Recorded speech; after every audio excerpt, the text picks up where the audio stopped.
Hey y'all, let's chat while I make these kids some supper.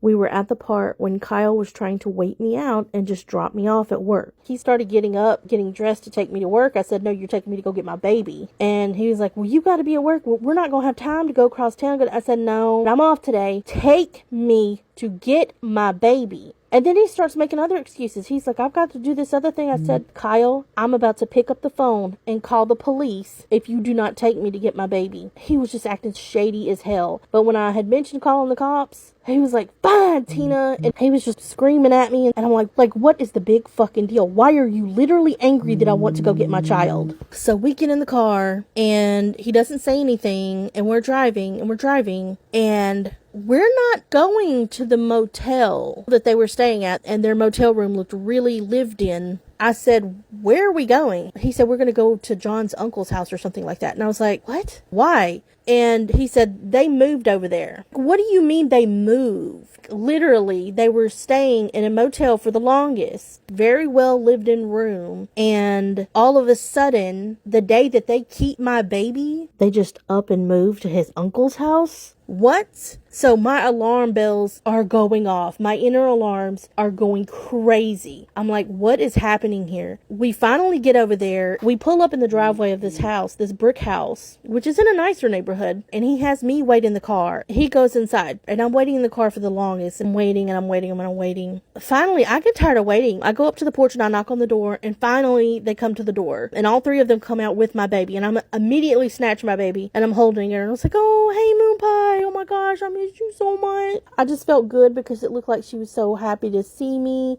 And at that point, I was like, I don't know if I'm gonna ever be able to put my baby down. I was so happy. But the atmosphere of these other three folks was super sketch. That's all I can describe it as. I'm holding my baby, and the three of them, all three, are lecturing me, saying that I don't need to be picking up the baby at 2:30, 3 o'clock in the morning anymore. That's not good for her. She needs her sleep. She's a baby. Like, they're literally acting like I'm abusing her for wanting to come get my baby at 2:30 in the morning. Well, you knew what time I got off, so why would you even offer to babysit my child if you're not okay with the pickup time? And all of this could have been avoided if Kyle would just watch his child. Like, literally, it's your child. It's not babysitting. It's you being with your child. But they were all just leering at me and just acting like I was the worst mother in the world. And finally, we get back in the car, and Kyle just kept saying, he was like, maybe it's better if they just keep her overnight some nights. Because, usually you'll work 4 or 5 nights in a row, and they can just keep her during that time, and we can get her on your off days. And I'm just looking at him like, have you lost your mind? Follow for part 6.